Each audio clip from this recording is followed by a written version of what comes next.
What is good, everyone? Welcome back. Glory be to God. My name is Raul. If you've never been to the channel, what I always do is MPC tutorials, beat making videos, live streams, samples. I share those on Patreon every month for $1. Go check the link in the description and you can see what's included with that. But today I want to do a video on live looping with the MPC. So for those of you who don't own an MPC, maybe on a fence or whether they want to buy one or not solely because of the looper, this will demonstrate its limitations and also a workaround that I figured out, and maybe you thought of yourself, that makes the looper a lot more flexible and usable in like a live looping situation. By no means a live looping performer. I don't do any live looping. I barely even have any instruments that I can record in. But today I'll be using my MPK Mini Play and also this PO33 that I recently bought. So I got some drums in here, and then I'll use the Mini Play for some chords or melodies. So I'm gonna keep this wide shot so I can show everything that's going on the screen and what I'm doing over here as far as performing, playing notes and stuff. But once I got my tempo picked out and I've selected how many bars I want, I'm gonna go with 4. I'm gonna want to turn my metronome on, so I'll just click there, click on, close, or you can just use this Q link right here, third from the bottom, third from the top, second from the bottom. That'll turn it on real quick. And you want that just so when you hit play, you got something to play along to, right? So, double clicking this button here on the MPC ONE, it's the looper. Now, in order to activate this, I could just go ahead and play, then hit record. And now it's ready, so when it comes back around, it should start recording the audio in. So I'll use this as a countdown.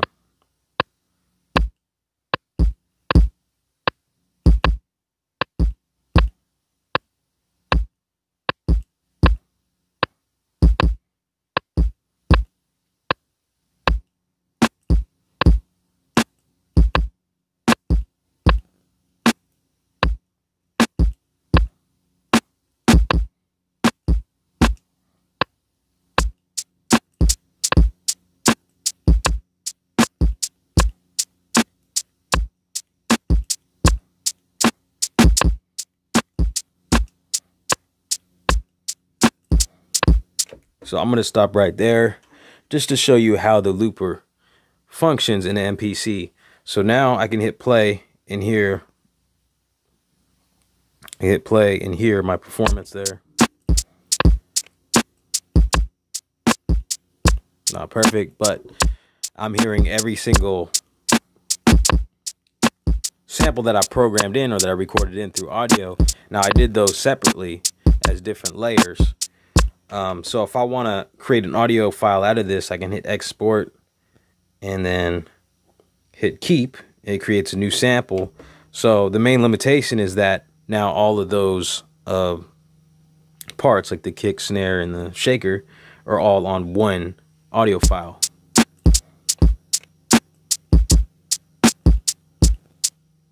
So there's no if I go back to looper, there's no really way of actually separating those sounds and like muting them out like in a live situation, if that's what you're looking for.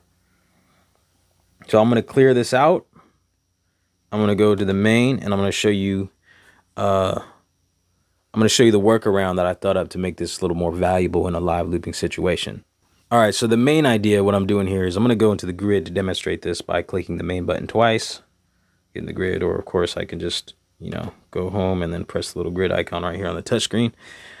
So what I want to do is I'm going to hit overdub and I'm going to program in up to 16 pads. I'm just going to do 16. I guess there's really no limit. You could do as many banks as you have, and those would serve as different layers or performances of your whatever instruments you're playing in.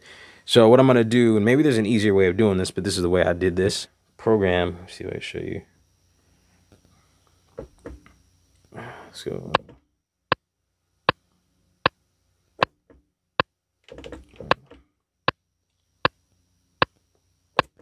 So I'm doing 4 at a time, 4 pads. Just make it easy on myself.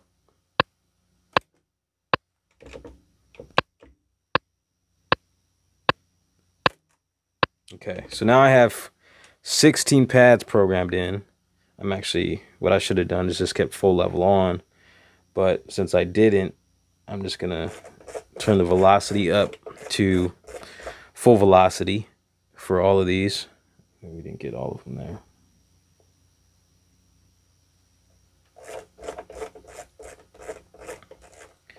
So there may be a faster way of doing that, but the idea is now that I've got all the pads pre-programmed, so I don't have to do this again. I could save this as auto loop.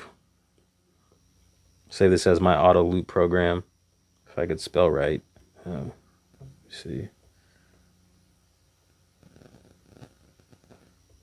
Do that. Okay, then I could save that and use it as a blank template for when I'm doing live looping situations.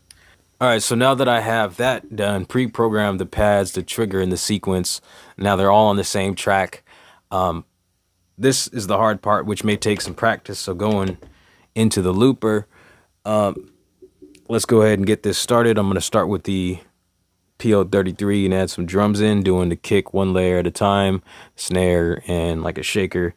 And then I'll try to do some chords, but I'll keep it at that just to keep it simple. And this is probably gonna go slow. It's not gonna look like an on-the-fly performance, just so I can like kind of describe what's going on. So I'll just hit play start to begin. Then I'll hit record. As you see the playhead go, I like to use this as like a countdown, a count in. So once it comes back around, I'll start with the kick.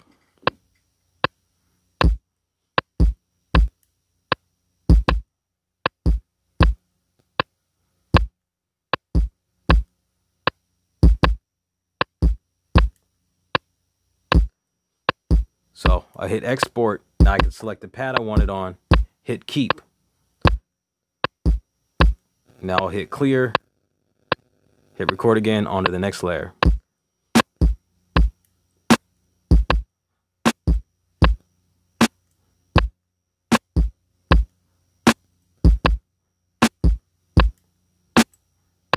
Export, next pad, keep, hit clear. You gotta be slick with it or it'll drop out. You gotta wait till it comes back around, but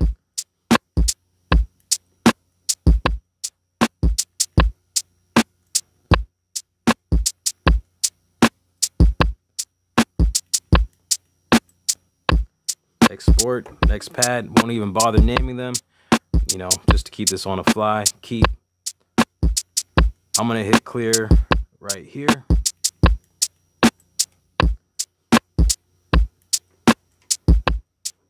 Hit record again, wait it to come back around. I'll add some little chords in.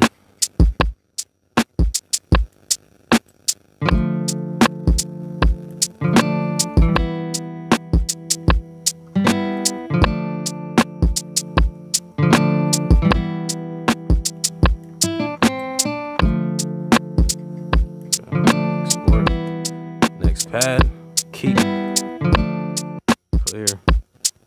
So you gotta be slick, you gotta let the looper play, because for some reason it doesn't trigger the pad at the same time or something. I'm not sure what's going on there exactly. But how this, if you go to pad mute, excuse me, if you go to pad mute, this gives you the flexibility to be able to mute out certain things.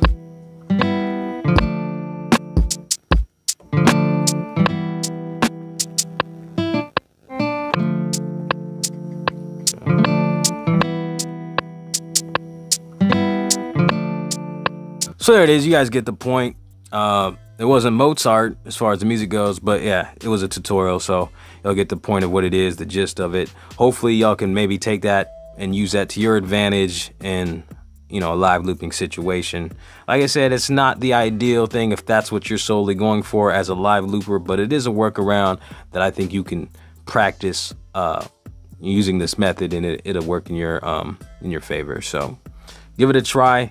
Let me know if I left anything out as far as the looper function goes. Maybe there's something I missed that I don't know. But hopefully there are some improvements with the next update, MPC 3.0 update or whatever it is, 2.9 point whatever. I appreciate you guys coming in, checking me out. Please leave a comment. Tell me what you think. And till next time, like I always say, stay humble, live noise, and God bless. Peace, everyone.